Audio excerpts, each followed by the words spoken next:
piégé, immobilisé dans l'obscurité. Les secours hésitaient. Une erreur, une simple erreur de mouvement, et c'était la contamination totale.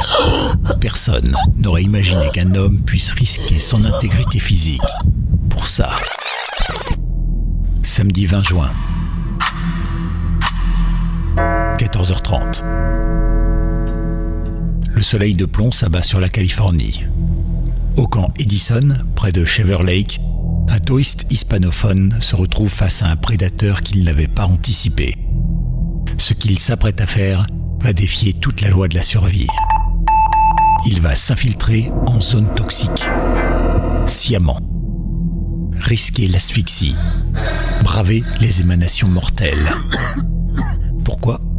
Pour sauver un otage de haute valeur.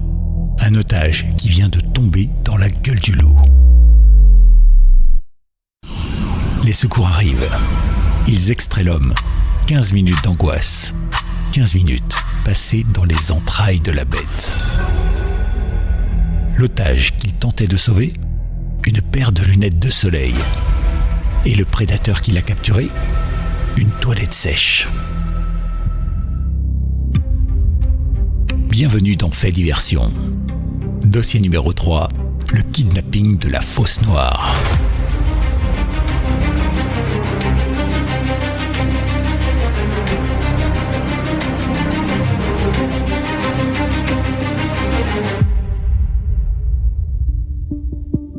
Bienvenue dans Fait Diversion, le podcast qui traite les affaires les plus absurdes avec la plus stricte rigueur d'une enquête criminelle. Aujourd'hui, la cellule d'investigation ouvre le dossier numéro 3. Titre de l'affaire, le kidnapping de la Fosse Noire. En sous-titre, quand un touriste a tenté une extraction kamikaze pour ses Ray-Ban.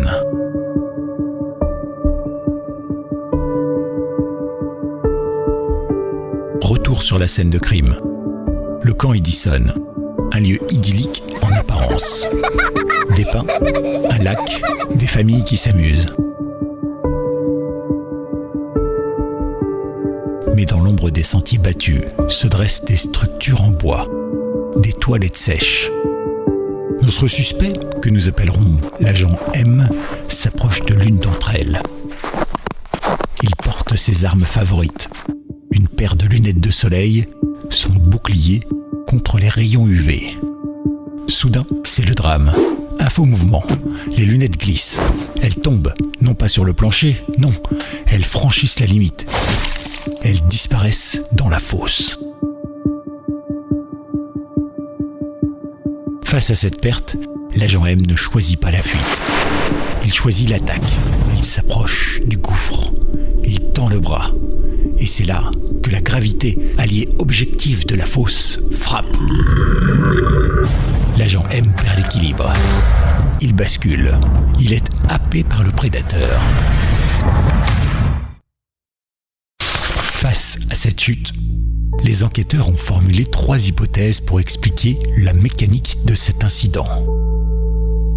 Hypothèse numéro 1, l'embuscade gravitationnelle. La chaleur exceptionnelle de ce mois de juin aurait créé un vortex d'air chaud au fond de la cabine. Ce phénomène météorologique localisé aurait d'abord aspiré ses lunettes, puis le touriste dans un effet d'entonnoir mortel. Hypothèse numéro 2, le sabotage organisé. Un réseau de pickpockets de camping, spécialisé dans le vol d'accessoires de mode, aurait délibérément graissé le rebord de la lunette pour attirer les touristes imprudents dans la fosse afin de les détrousser pendant leur agonie. Hypothèse numéro 3, la rébellion des objets. Les lunettes, dotées d'une conscience propre et traumatisées par la transpiration de leur propriétaire, auraient délibérément glissé pour attirer leur maître dans le royaume souterrain afin de le garder à jamais comme esclave des odeurs. Revenons maintenant sur la chronologie des faits. L'agent M est tombé. Il est maintenant en délicate posture, comme l'indiquent les rapports officiels. Il est coincé. Les émanations sont toxiques. Le temps joue contre lui. Heureusement, une unité d'élite intervient, les secours du comté. Il déploie un protocole d'extraction complexe. Pas de corde lasso, pas de grappin. Juste de la sueur, de la prudence et beaucoup de désinfectant. Après 15 longues minutes, l'agent M est tiré de là. Il est sain et sauf. Ses lunettes, en revanche, sont portées disparues, probablement digérées par la fosse.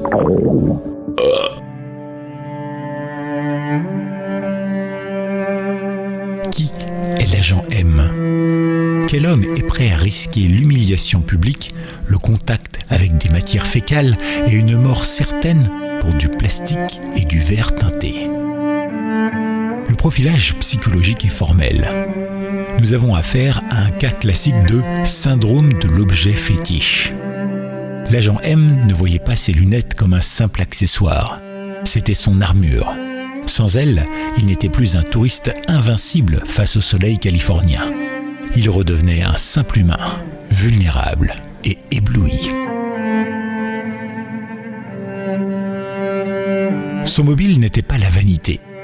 C'était la survie de son ego. On peut critiquer, on peut juger. Mais au fond, qui n'a jamais ressenti ce vertige en regardant son smartphone glisser vers la cuvette des toilettes ?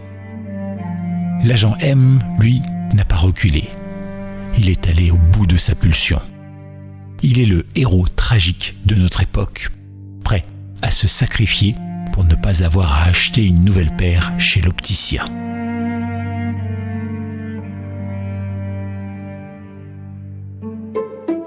Il est temps d'attribuer le niveau de menace de cette affaire.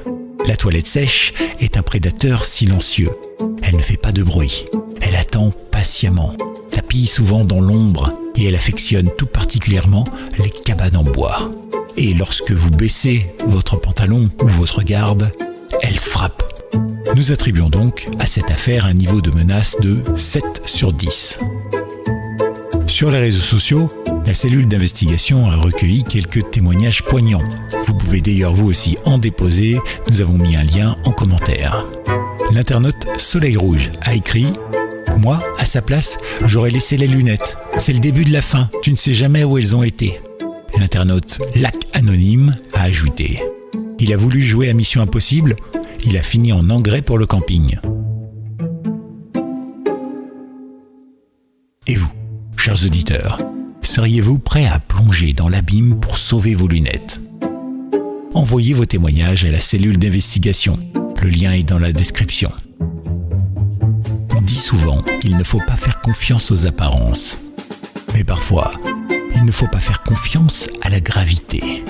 La réalité dépasse la fiction.